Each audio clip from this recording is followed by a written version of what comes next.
Con il sindaco di Colle Umberto, una tappa cara e in memoria di Ottavio Bottecchia, e la cittadinanza ha anche risposto presente a questo importante evento. Sì, ha risposto presente, peccato per il tempo, però i columbertesi e sammartinesi non hanno paura di 4 gocce di pioggia, quindi siamo qui in attesa che passi, se passerà, perché al momento non abbiamo ancora la conferma. Un evento comunque che, come detto, unisce tradizione e anche sport, soprattutto anche per la cittadinanza di Colle Umberto, è importante. Sì, per noi Ottavio Bottecchia è il nome che porta con sé il valore del sacrificio, il valore della dedizione, il valore del crederci per portare avanti il proprio obiettivo, perseguirlo fino a raggiungerlo. Ed è per questo che è stato ricordato più volte come patrimonio etico sportivo, e la volontà è quella di poter dare anche un luogo fisico nel quale raccogliere i ricordi, i cimeli, le biciclette, le fotografie, il pensiero del nostro concittadino. Speriamo che quella casa che ho qui alle mie spalle possa diventare nel breve tempo un museo. Oggi è capitata proprio una ciliegina sulla torta per noi, perché è iniziata la prima guerra col 24 maggio e fatalità siamo per ricordare un bersagliere ciclista, tra l'altro, Ottavio Bottecchia, che poi ha continuato la carriera agonistica, sì, però era dei bersaglieri ciclisti, e abbiamo voluto oggi partecipare con alcune biciclette della provincia di Treviso a rendergli onore a questo grande ciclista. È un onore anche per il paese di San Martino di Colle Umberto, perché mi dicono che è San Martino, non è Colle Umberto, è San Martino di Colle Umberto.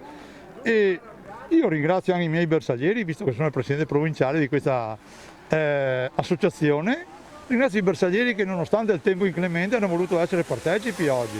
Sono orgogliosi e anche contenti, diciamo, di essere qua, insomma, ecco. Sono le biciclette che hanno adoperato del 15-18. Quando sono entrati a Vittorio Veneto, i bersaglieri avevano queste biciclette, diciamo più di 100 anni fa. Anche Bottecchia, mi ha detto, ha corso con una di queste. Bottecchia ha corso con una di queste. Questa era il tipo di bicicletta che correva Bottecchia. Allora Sindaco, oggi una tappa importante per il Giro d'Italia, una tappa che passa anche per il comune di Fregona. Come ha risposto la cittadinanza e per lei che gioia è questa? Beh, innanzitutto per noi è un motivo d'orgoglio che la tappa passi di qua. La cittadinanza e tutte le associazioni del territorio, come se lei ha visto girando per il paese, ha risposto in maniera ottimale, sia entusiasta dal punto di vista sportivo, sia come abbellimento, chiamiamolo, del paese intero. E appunto un abbellimento che però è stato merito di tutti, anche dei residenti. Sì, certamente hanno risposto tutti, sia i residenti che tutte le associazioni del paese, diciamo. Purtroppo sono circa una settantina i volontari che oggi sono sul territorio per operare il Giro d'Italia. Quindi, diciamo, la gente ha risposto molto bene in questo senso, naturalmente sono tutti orgogliosi che il Giro d'Italia passi di qua. Purtroppo si può dire per il tempo.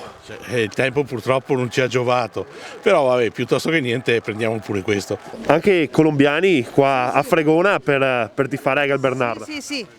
Allora, io sono molto contenta di essere qua, di essere colombiana, anche italiana, soprattutto con la situazione che stiamo attraversando in Colombia, che Bernal è un gran ciclista e speriamo che vinca questa tappa. Siamo molto contenti anche per gli italiani e per tutti i ciclisti. Peccato per la pioggia che rovina un po' questa festa. È peccato per la pioggia che rovina un po' la festa, ma bisogna continuare e avere fiducia. Grazie.